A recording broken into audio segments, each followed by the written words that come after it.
ఈ పడిగాపులు కాయలేక చచ్చిపోతున్న కాళ్ళు లేని దాన్ని ఎవరికైనా అంతే కదా ఇంటికి తీసుకొచ్చి ఇచ్చే వాళ్ళకి ఇట్లా అన్యాయం చేస్తే ఏమైనా బాగుందా? ఇట్లా మీకు ఎందుకు రప్పిస్తున్నారు ఇక్కడికి మీకు తెలుసా? మాకేం తెలుసయ్యా, ఆ చంద్రబాబు నాయుడు చేసే ద్రోహం కాదు ఇదే.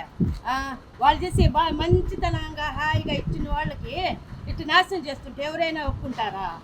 మీకు వాలంటీర్లు దుష్టశక్తుల్లాగా తయారయ్యేసి ఇంట్లోకి చొరబడుతున్నారు అది ఇది అని చెప్పేసి.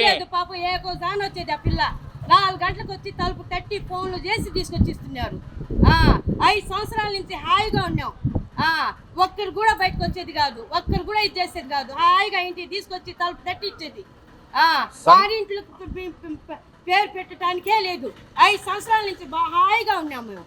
ఇప్పుడే ఇట్లా అయిపోయింది. సంఘ విద్రోహ శక్తులుగా మారుతున్నారంటగా వాలంటీర్లు. ఏం లేదు పాపం వాళ్ళ మీద అనుమానం పడటానికే లేదు. ఏ కోసాని వచ్చేది 5 గంటలకు కానీ 4 గంటలకు కానీ 3 గంటలకు కానీ తలుపు తట్టి ఇచ్చేది.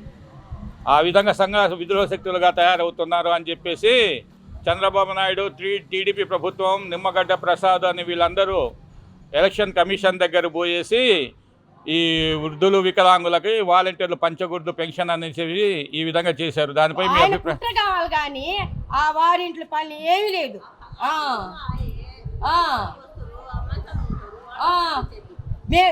ఇప్పుడు ఆ నుంచి రావటానికి 50 రూపాయలు 100 రూపాయలు ఇచ్చేసి వచ్చా ఆటోలకి. అంత కర్మ ఇంటికి దాకా హాయిగా ఇంటికి ఇచ్చిన వాళ్ళకి ఇదేమన్నా కర్మ? ఇది కర్మగే కదా ఇది. హాయిగా వారింట్లో వచ్చి ఇచ్చే వాళ్ళకి దెబ్బతో సమాధే చంద్రబాబుకి. ఈ ఆడి కొడుకు కానీ ఆడి కానీ పవన్ కళ్యాణ్ కానీ అదే డిపాజిట్లు రావు.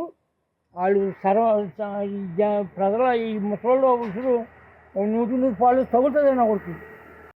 3 సార్లు ఓడిపోయాడు, 3 పిల్లలు చేసుకున్నాడు. సంఘంలో నిలబడటానికి అర్హత ఉందా అసలు అతనికి? ఎన్ని కోట్లు ఉన్నా ఎన్ని చేసినా ఇంట్లోనే సరిలేనోడు ప్రపంచాన్ని ఏం చూస్తాడు? మనల్ని ఏమని పరిపాలిస్తాడు? ఆ తోలుబొమ్మలాట ఏదో సినిమాల్లో చూరి ఆడుకోక నాయకత్వం ఎందుకు అతనికి? పైపెచ్చు ఈ చంద్రబాబు ఈయన కలిసి జగన్ని తిట్టడం ఏంటంట? జగన్ చేసిన తప్పు ఏంటి? జగన్ ఏం చేయలేదు. మాలాంటి వికలాంగులకి ఎంత సహాయం చేస్తున్నాడు. ఈ చంద్రబాబు నాయుడు పవన్ కళ్యాణ్ మా నోట్లో మట్టి కొట్టి మాకు ఇంత మట్టికి పింఛన్లు లేకుండా చేశాడు. అది మంచి పద్ధత? మా ఉసురు తగలాలి, తగిలి ఓడిపోవాలి ఈసారి కూడా. అది మేము కోరుకునేది. మా జగనే రావాలి పైకి. జగనన్న నాయకత్వం, జగనన్న నాయకత్వం. మళ్ళీ జగనన్న సీఎం చేసుకున్నా మీ అందరం కూడా సిద్ధం. జగనన్న మళ్ళీ సీఎం చేసుకున్నా మీ అందరం కూడా సిద్ధం.